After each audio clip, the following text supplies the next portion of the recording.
आज सुनिए हिंदी की सुपरिचित कथाकार मीनू त्रिपाठी जी की लिखी हुई कहानी किरचें।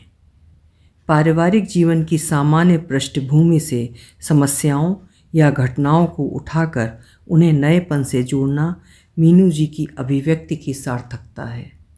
तो शुरू करते हैं कहानी किरचें। कालिंदी की नज़रें रह रहकर शोभित की ओर जा रही थीं, जो पल पल दीक्षा का ख्याल रख रहा था। कभी वो दीक्षा को धुएं में आंखें मिचमिचाते देख परेशान होता, तो कभी ढेर सारी परवाह के साथ उसकी ओर रुमाल बढ़ाता। हवन का धुआं पूरे कमरे में भर गया था। सभी की आंखों में पानी था। कालिंदी भी आंखों से बह आए पानी को पोंछ लेती। हवन के धुएं के बहाने आज उसके हृदय की भावनाएं आलोड़न विलोड़न करते हुए बाहर निकलने को आतुर थीं। वातावरण सकारात्मक और पवित्र था। होने वाले बच्चे और उसकी माँ की कुशलता के लिए मंत्रों के स्वर उच्चारित हो रहे थे। दीक्षा ने होने वाले बच्चे की कुशलता की प्रार्थना हेतु आंखें मूंदी, तो उसी वक्त कालिंदी की आंखें भी स्वतः मूंद गईं, अपनी कोख जाई और उसके गर्भस्थ शिशु की सलामती की प्रार्थना के लिए। हवन आरती के बाद दीक्षा की ददिया सास की आवाज़ आई, पंडित जी, बहू का काम हो गया हो तो भेज दें। हाँ हाँ, बस ये रक्षा सूत्र बंधवा कर प्रसाद ले लें, फिर जाएं। पंडित जी के कहते ही दीक्षा ने रक्षा सूत्र बंधवाने के लिए हाथ बढ़ा दिया। प्रसाद आंचल में लेकर उठने लगी तो सहारे के लिए शोभित ने झट से अपना हाथ बढ़ाया। शोभित का हाथ थाम कर खड़ी होती बेटी के चेहरे की रौनक देखकर क्षितिज और कालिंदी के चेहरे भी अपूर्व संतुष्ट से दमक उठे। दीक्षा की ददिया सास यानी अम्मा अपनी बहू अर्थात दीक्षा की सास सुलभा से बोली, अरे बहू, पंडित जी के भोजन की तैयारी करो, दीक्षा भी भूखी होगी। अरे माताजी, बहू रानी माँ बनने वाली है, इसलिए उनका भूखा रहना ठीक नहीं है, पंडित जी बोले तो अम्मा हाथ नचाकर बोली, अरे तभी तो कह रहे हैं कि जल्दी जल्दी आ जाइए, आप जीवेंगे तभी तो अनुष्ठान पूरा होगा। बहू रानी प्रसाद खाकर तब तक पेट भर लेंगी। बैठे बैठे सबको निर्देश और आदेश देती अम्मा को सहसा कुछ याद आया। अरे कोई मुझे ढोलक और मजीरा तो पकड़ा दो अभी से। अरे अम्मा, डिलीवरी के बाद बजाना, किसी ने कहा तो बोली, आज कोई ना रोके मुझे, पूरे 30 साल बाद ये मौका आया है। बहू के सतवासे के बाद मेरी पतोहू का सतवासा है।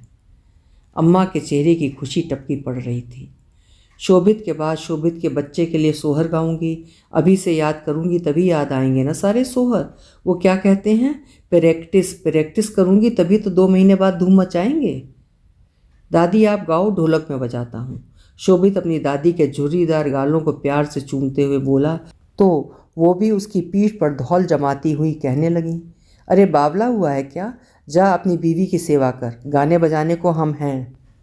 दादी की स्नेह भरी झिड़की खाकर शोभित बोला, अरे मैं बच्चे का बाप हूँ, क्या मेरा कोई हक नहीं है? अपना हक कनाडा में जताना बच्चू, यहाँ तो आने वाले बच्चे पर तो क्या, उसके बाप पर भी हमारा हक है। अम्मा कब पीछे रहने वाली थी। आप सब लोग यहीं मस्ती कर रहे हो, मैं भी यहीं बैठूंगी।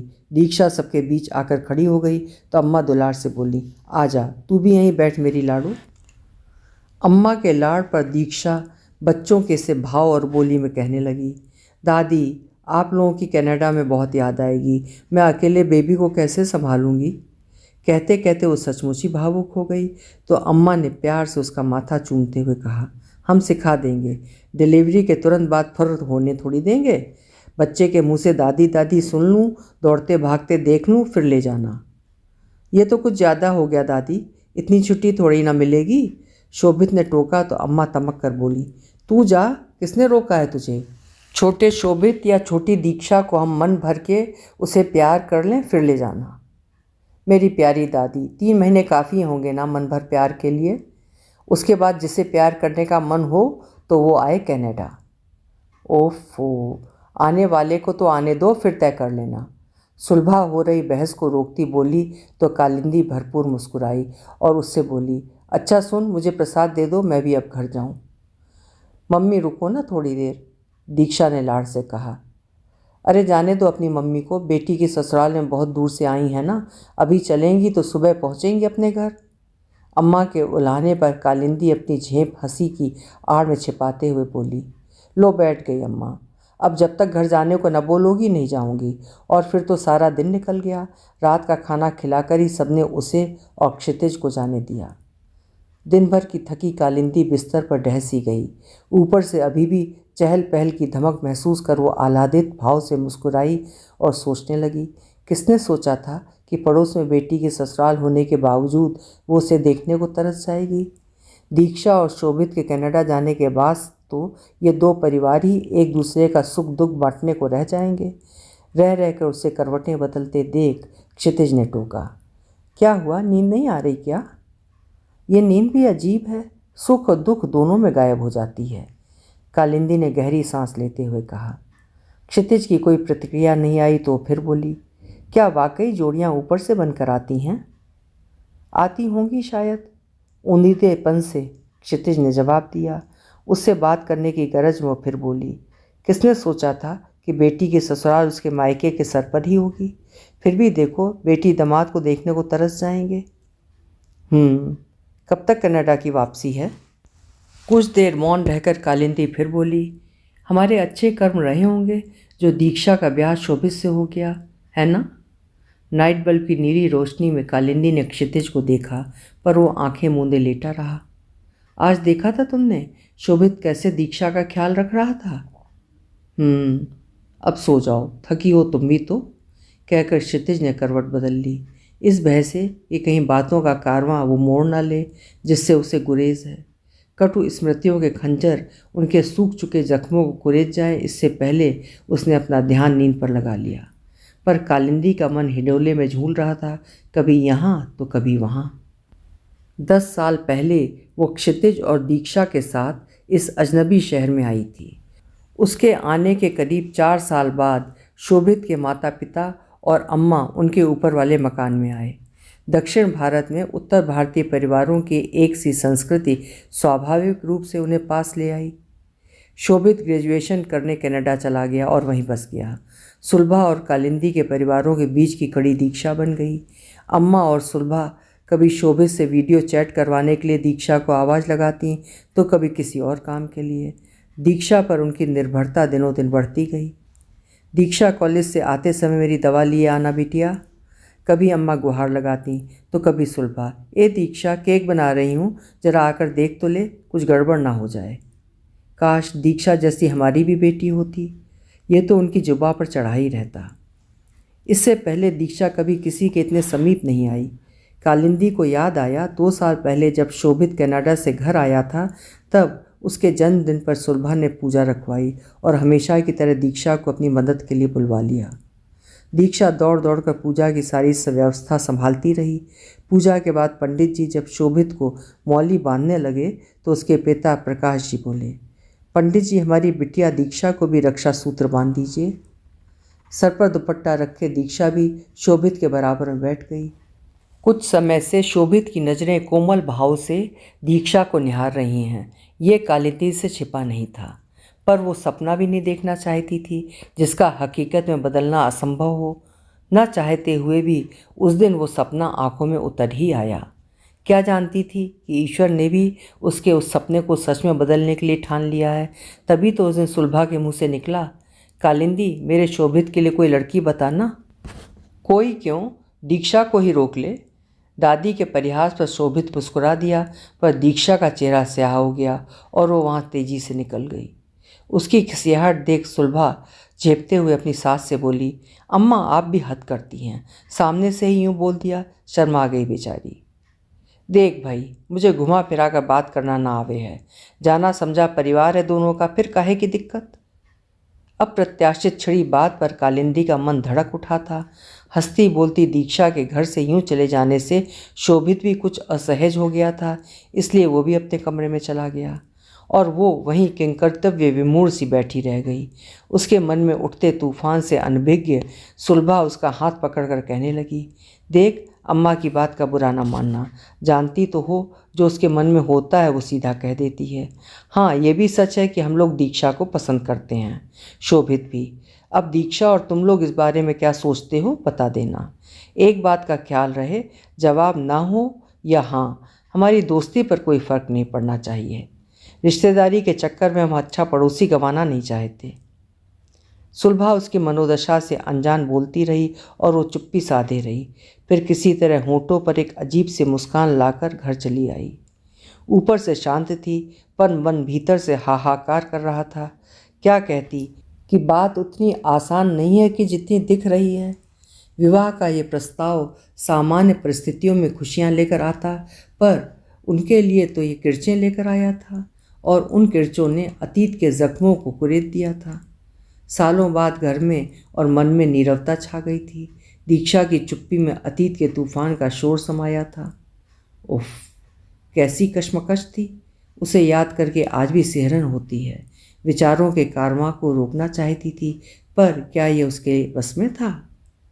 आंसुओं की धार में मन बह निकला। अतीत की काली परछाइयाँ आंखों के सामने छाईं तो वो सर पर मुट्ठी बांध कर दुहत्तर मारते हुए बुदबुदाई। किस घड़ी में हम उसे उस राक्षस की निगरानी में छोड़ गए? क्यों क्यों? कालिंदी के अस्पष्ट बुदबुदाहट से घबराकर क्षितिज ने उसकी ओर करवट ली। नाइट बल्ब की नीली रोशनी में कालिंदी को माथे पर मुक्के मारते देख वो घबरा कर बोला, क्या हुआ? सर दर्द है क्या? हाँ हाँ हाँ। वो अचकचा कर करवट बदलने लगी। दवा दूं? नहीं, उसने रुलाई रोकते हुए कहा। तो क्षितिज उसके चिर परिचित दर्द को पहचान गया और मौन भाव से उसके सर को सहलाने लगा। मुंदी आंखों से भी कालिंदी क्षितिज की नज़रों को छत पर टिका महसूस कर रही थी। ना क्षितिज सो रहे थे ना कालिंदी। जिस बात के लिए वो खुद को सदा दोषी ठहराती रही, उस बात के लिए लगा अपना सर एक बार फिर धुन ले। कितनी बार वेदना का ज्वार मन में उठा और पीड़ा जस की तस। वो और क्षितिज 2-2.5 घंटे के लिए ही तो बाहर गए थे। उतनी देर में मानवता शर्मसार हो गई। जिस मेरे भाई को रक्षक बना गई, वही भक्षक बनकर रिश्तों को तार तार कर देगा, किसने सोचा था? उफ, कैसे कांटों भरे दिन रात निकले थे। दीक्षा को ट्रॉमा से निकालने के लिए क्षितिज ने अपना तबादला मेरठ से कोयम्बटूर करवा लिया। स्थान बदला, समय बीता, तब क्षितिज और उसके प्रयास से दीक्षा संभली। समय सब घाव भर देता है। उनका प्रयास भी रंग लाया। दीक्षा एक बार फिर समय की धारा में बह निकली, वो भी आत्मविश्वास के साथ। हालांकि वो जीवन में आगे बढ़ जरूर गई, फिर भी उसके घावों के रिसने का भय मन में व्याप्त रहता। टेलीविज़न या फिल्मों में इस प्रकार के दृश्य आते तो मन भय से सिकुड़ जाता। धीरे धीरे दीक्षा ने अपने भावों पर अंकुश करना सीख लिया था, पर उस दिन शादी के प्रस्ताव से मन के कोने में जबरन दबाया अतीत उसके सामने बिखर गया था। बेटी को रोते देख क्षितिज परेशान थे कि क्या हुआ है, पर जल्दी समझ गए जब दीक्षा रोते हुए बोली, मम्मी आंटी कुछ नहीं जानती, उन्हें सब बताना होगा। तू तो मेरी बहादुर बेटी है ना? उसने दीक्षा को सीने से लगाकर कहा तो वह हिचकियाँ भरती हुई बोली, बहादुर हूँ, इसीलिए उन्हें सब कुछ बता दूंगी। शोभित बहुत अच्छा लड़का है, उसे खुना मूर्खता है। सब कुछ भूलकर जीवन में आगे बढ़ो। भुला देने पर सच नहीं बदलते। दीक्षा रोते रोते कुछ विक्षिप्त भाव से बोल रही थी। आंटी की फैमिली बहुत स्वीट है, हम उन्हें धोखे में नहीं रख सकते। शोभित के घर अभी अभी क्या घटा है, ये समझ में आते क्षितिज काँप गए।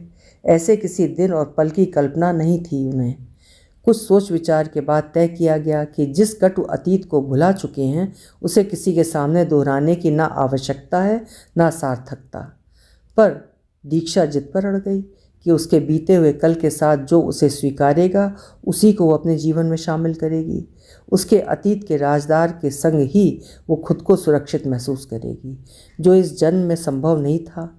कम से कम उस वक्त तो यही धारणा पुख्ता थी। पर दीक्षा की जिद के आगे सब झुके और क्षितिज ने स्वयं शोभित के परिवार के सामने उसका कड़वा अतीत रखा। सब स्तब्ध थे, उनके चेहरे का रंग उड़ गया था। उस वक्त सबकी चुप्पी देखकर लगा कि सब खत्म हो गया है। अमावस से भी काली रात अंगारों पर करवटें बदलती बीती। दूसरे दिन चिड़ियों की चहचहाहट सुनकर वो उठी तो देखा दीक्षा हमेशा की तरह चिड़ियों को दाना डाल रही थी और शोभित कैमरे से उसकी तस्वीरें उतार रहा था।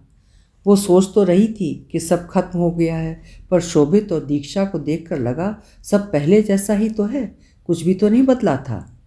उसने खुद को दरवाजे की ओट में ले लिया और कान उन दोनों की ओर लगा दिए और फिर शोभित को कहते सुना, दीक्षा इन पंछियों को देखो, उड़ते हुए अक्सर इनके पंख अटक जाते होंगे, पर डरकर ये उड़ना नहीं छोड़ते। तुम कुछ और कहना चाहते हो शायद। दीक्षा का धीमा और गंभीर स्वर सुनकर उसने भावुकता से उसके हाथों को थामते हुए दृढ़ता से कुछ रुक रुक कर कुछ संभल कर कहा, कल अंकल ने तुम्हारा बीता हुआ कल बताया। जो हुआ वो एक दुर्घटना ही तो थी, जिसमें तुम्हारी तो कोई गलती नहीं थी। तुमने कितनी बहादुरी से सब सहा। सबसे बड़ी बात यह है कि तुम्हारे कहने पर अंकल और आंटी ने तुम्हारा अतीत, जिससे वाकई मुझे कोई फ़र्क नहीं पड़ता, उसे सामने रखा। कुछ देर चुप्पी छा गई। शायद वो दीक्षा के कुछ कहने का इंतज़ार कर रहा था। दीक्षा चुप ही रही तो वो फिर बोला, अब तुम ही बताओ, ऐसी साफ दिल और बहादुर लड़की को जीवन संगनी बनाने से मैं चूक जाऊं तो नुकसान किसका होगा? तुम घर के इकलौते बेटे हो। भर्राए स्वर में वो फिर बोली, भावुकता में लिया फैसला तुम्हारे अपनों की भावनाओं को चोट ना पहुंचा दे। मेरे अपनों में तुम भी हो दीक्षा। उसका स्वर सहसा भीग गया। तुम भावुक हो रहे हो। अभी तुम्हें और मुझे लगता है सब ठीक है। शादी के बाद नॉर्मल रिलेशनशिप ना निभा पाई तब क्या होगा? बाद में तुम्हें लगा कि तुमने मुझसे शादी करके गलत फैसला लिया है, फिर क्या होगा? लाइफ को इतना कॉम्प्लिकेटेड मत बनाओ। आशंकाओं का कोई अंत नहीं है। जो होगा या हो सकता है उसका अनुमान लगाकर वर्तमान और मेरे साथ अन्याय मत करो प्लीज़। दीक्षा मौन थी। चोरी चोरी उनकी बातों को सुनते हुए उसके दिल की धड़कन बढ़ गई थी। जाने क्या जवाब होगा दीक्षा का। और तभी शोभित का फ़ोन बज उठा। हाँ मम्मी, हाँ मैं नीचे हूँ। हाँ हाँ आता हूँ। एक तरफा बात सुनकर पता चला कि उसे बुलाया जा रहा है तो मन बुझ गया। शोभित चला गया और दीक्षा के चेहरे से कुछ भी स्पष्ट नहीं था। सब उलझा उलझा सा था। दोनों परिवारों में अगले 2-3 दिनों में कोई संपर्क नहीं हुआ। शोभित कनाडा जाने से पहले उनसे मिलने आया, फिर 2-3 दिन और बीत गए। न दीक्षा सुलभा के घर गई और न वहाँ से किसी ने उसके नाम की गुहार लगाई। उस वक्त लगा अब सब खत्म हो गया है। शोभित को गए हफ्ता बीतने को आया तब अम्मा की आवाज़ आई, ए दीक्षा जरा ऊपर तो आ, मेरा चश्मा टूट गया है। शोभित के जन्मदिन की पूजा के बाद उसने पहली बार अम्मा की आवाज़ सुनी थी। वो कुछ सहमी सी थी। उसके अपने पूर्वाग्रह रहे होंगे और वो स्वाभाविक भी था। वो बाहर आई तो बालकनी में खड़ी अम्मा फिर चिल्लाई, अरे आना जल्दी, जरा रामायण पढ़ते। कौन, मैं? विस्मय से मुंह खुला का खुला रह गया था उसका। फिर चुपचाप सीढ़ियाँ चढ़ गई। थोड़ी देर में सुलभा नीचे आई। कालिंदी जरा ऊपर तो आ, तुझे कुछ दिखलाऊं। इतने दिनों बाद सुलभा का आना अच्छा लगा। सुलभा क्षितिज से भी साथ चलने का अनुग्रह करने लगी। वो और क्षितिज सुलभा के साथ ऊपर गए तो पूजा के कमरे की ओर सुलभा ने इशारा किया। वहाँ का दृश्य देखकर नजरें स्थिर हो गईं। दीक्षा अम्मा की दी हुई पूजा की लाल चुनरी सर पर डाले रामायण पढ़ रही थी और अम्मा आंखें मूंदे सुन रही थीं। उनके चेहरे पर इत्मीनान के भाव थे। सुलभा बोली, इससे पवित्र नज़ारा कोई हो सकता है क्या? प्रकाश जी भी गंभीरता से बोले, दीक्षा को हम लोग इतने समय से देख रहे हैं।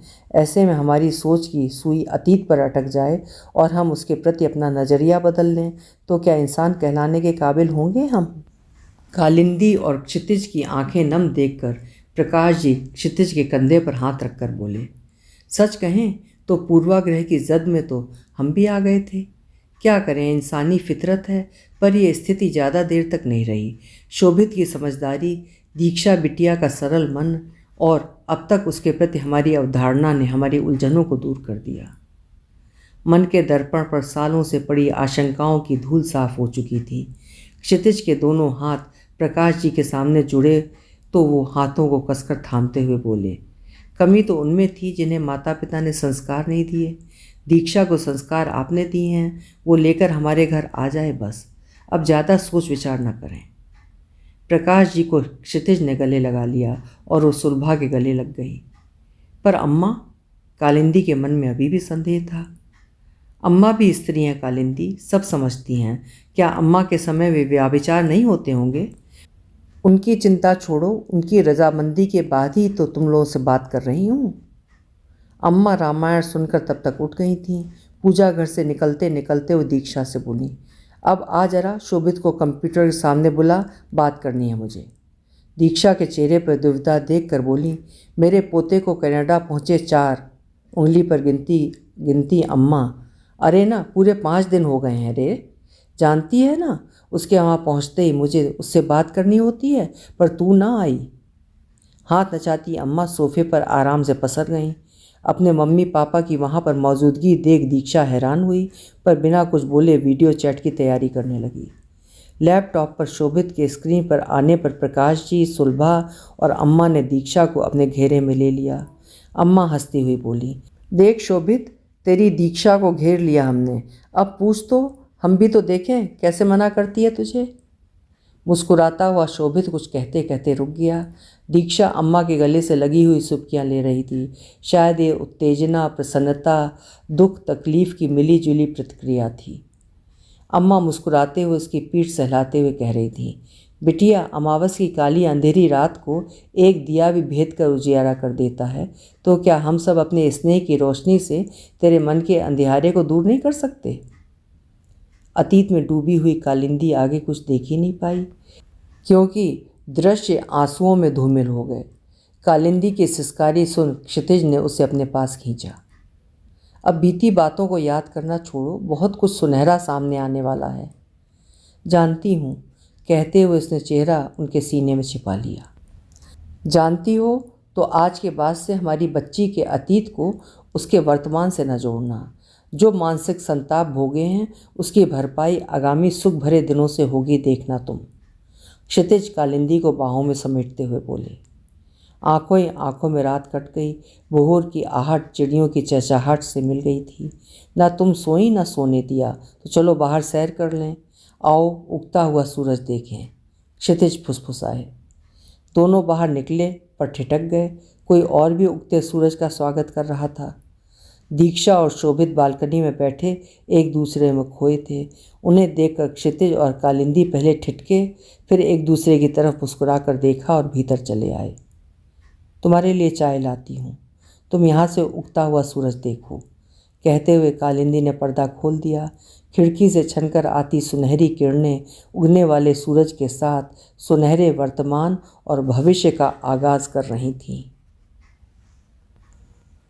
अभी आप सुन रहे थे एक सकारात्मक और खूबसूरत कहानी, किरचें। आशा है कहानी आपको भी पसंद आई होगी। कल फिर मिलेंगे। आपका समय शुभ हो।